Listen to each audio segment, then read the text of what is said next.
जब लग रहा है कि रूस आसानी से यूक्रेन युद्ध जीत लेगा, तब पुतिन को उत्तर कोरिया के सैनिकों ने बीच जंग में धोखा दे दिया है।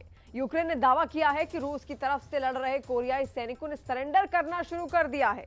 इस खबर से पुतिन किम जोंग उन से बेहद नाराज हो गए हैं। इधर भारत ने रूस से कहा है कि जो भारतीय सैनिक रूस की तरफ से लड़ रहे हैं, उन्हें फौरन भारत वापस भेजा जाए।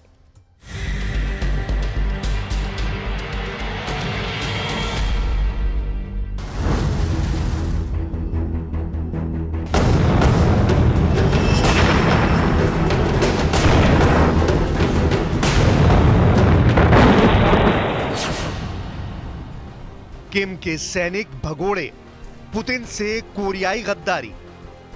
1050 दिन से ज्यादा के युद्ध में पुतिन को कभी भी इतनी बड़ी हार का सामना नहीं करना पड़ा है जितना पिछले एक हफ्ते में करना पड़ा है। हैरानी की बात तो यह है कि रूसी सेना को यह तगड़ा झटका पश्चिमी रूस के कुर्स्क में लगा है, जहां रूसी सैनिकों के साथ उत्तर कोरिया के लगभग 12,000 सैनिक युद्ध कर रहे थे। हम आपको दिखाने जा रहे हैं कि जब एक तरफ अमेरिका के नवनिर्वाचित राष्ट्रपति डोनाल्ड ट्रंप रूस यूक्रेन जंग रुकवाने की कोशिश कर रहे हैं, तो ऐसे वक्त में जेलेंस्की के हाथ में जंग का जैकपॉट लग गया है। जेलेंस्की दुनिया को उत्तर कोरिया के supreme leader Kim Jong Un के कोरियाई लड़ाकों की वो तस्वीरें दिखा रहे हैं जिन्हें यूक्रेनी सेना ने जंग में पकड़ लिया है। हैरानी की बात तो यह है कि कोरियाई सैनिक वापस उत्तर कोरिया नहीं जाना चाह रहे हैं और ना ही पुतिन की तरफ से युद्ध करना चाह रहे हैं। हम आपको रूस यूक्रेन जंग की वो हकीकत दिखा रहे हैं जिसने रूसी सेना के होश उड़ा दिए हैं। कोरियाई सैनिक चिल्लाए ज्यादा और लड़े कम।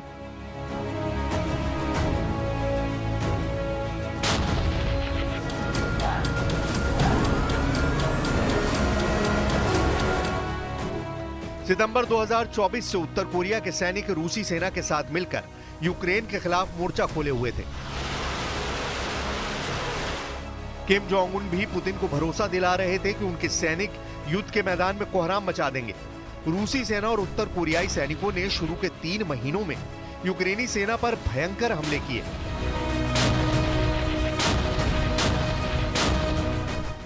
दावा किया गया कि कोरियाई सैनिकों ने कम से कम 300 यूक्रेनी सैनिकों को एक ही हमले में मार डाला।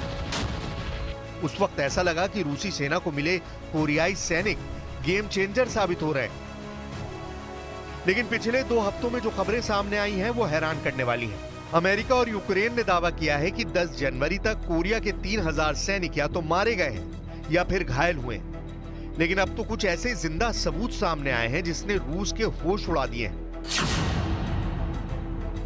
भगोड़े निकले किम के सैनिक, लड़े कम चिल्लाए ज्यादा। जरा उत्तर कोरिया के इन 2 सैनिकों की तस्वीर को गौर से देखिए। ये वो कोरियाई सैनिक हैं जिन्हें यूक्रेनी सेना ने जंग के दौरान जिंदा पकड़ा है। यूक्रेनी सेना ने सबूत के तौर पर कोरियाई सैनिकों के पहचान पत्र भी मीडिया को दिखाए हैं। हैरानी की बात तो यह है कि दावा किया जा रहा था कि कोरियाई सैनिकों को जिंदा पकड़ना नामुमकिन है, क्योंकि कोरियाई सैनिक पकड़े जाने के वक्त गोली मारकर अपनी जान खुद ले लेते हैं। लेकिन इन दोनों सैनिकों ने सरेंडर किया है। दावा किया जा रहा है कि किम इन सैनिकों के पकड़े जाने से बेहद नाराज है और इसी डर से कोरियाई सैनिक वापस उत्तर कोरिया नहीं जाना चाहते हैं, क्योंकि अगर ये वहां गए तो किम इन्हें गोली से उड़ा देंगे। Безпеки України продовжує працювати з полоненими з Північної Кореї. Один виявив бажання залишитись в Україні, другий з них хоче повернутись в Корею. Якщо Кім Чен Ін взагалі пам'ятає про цих своїх громадян і може організувати обмін на наших воїнів, які утримуються. कुर्स्क में वैसे तो यूक्रेनी सेना को रूसी सेना ने रौंद कर फेंक दिया है और यह भी सच है कि कुर्स्क का 40% इलाका रूस ने यूक्रेनी सेना से छीन लिया है। लेकिन अब बाजी पलट रही है।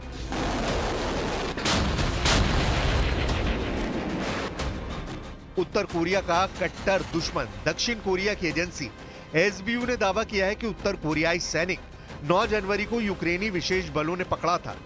दक्षिण कोरिया की राष्ट्रीय खुफिया सेवा यानी NIS उत्तर कोरियाई सैनिकों के साथ बातचीत करने में यूक्रेनी अधिकारियों की मदद कर रही है। एसबीयू की तरफ से जारी किए गए वीडियो में दोनों कोरियाई सैनिकों को एक कोठरी में चारपाई पर लेटे हुए दिखाया गया है। एक के जबड़े में चोट लग रही है जिसमें कुछ खून के दाग भी दिखाई दे रहे हैं, जबकि दूसरे बंदी सैनिकों के दोनों हाथों में पट्टी बंधी हुई है। इधर जेलेंस्की ने दावा किया है कि रूसी सेना उत्तर कोरियाई सैन्य कर्मी को युद्ध में इस्तेमाल करने के बाद सबूत मिटाने के लिए घायल सैनिकों को मार देती है। इस वक्त 10,000 से 12,000 कोरियाई सैनिक युद्ध में जुटे हुए हैं। इधर यूक्रेन की तरफ से भी रूस के पक्के दोस्त रहे आर्मीनिया के सैनिक जंग में उतर पड़े।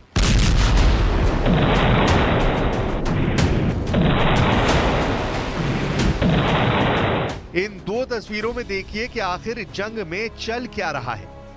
35 महीनों से ज्यादा की जंग के बाद रूस यूक्रेन जंग में कई उलटफेर शुरू हो गए हैं। पहले रूस ने जंग में उत्तर कोरिया के सैनिकों को उतारा। यूक्रेन अमेरिका समेत नेटो के 32 देशों को हैरान कर दिया। अब खबर आ रही है कि यूक्रेन और नेटो ने मिलकर यूक्रेन की तरफ से आर्मीनिया के सैनिकों को जंग में उतार दिया है। हैरानी की बात तो यह है कि आर्मीनिया को राष्ट्रपति पुतिन और रूस का समर्थक माना जाता है, लेकिन जो खबरें सामने आ रही हैं उसके मुताबिक अब आर्मीनिया की तरफ से सैनिक रूसी सेना पर हमला करेंगे।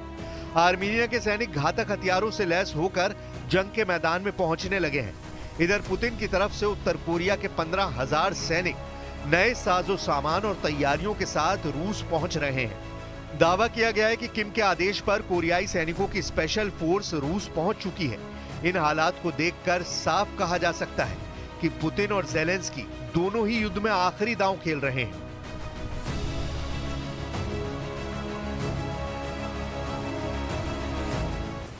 रूस के भीषण हमलों के बीच यूक्रेन को अभी भी कई देशों से घातक हथियार मिल रहे हैं, जो रूस के लिए बहुत बड़ी चुनौती है।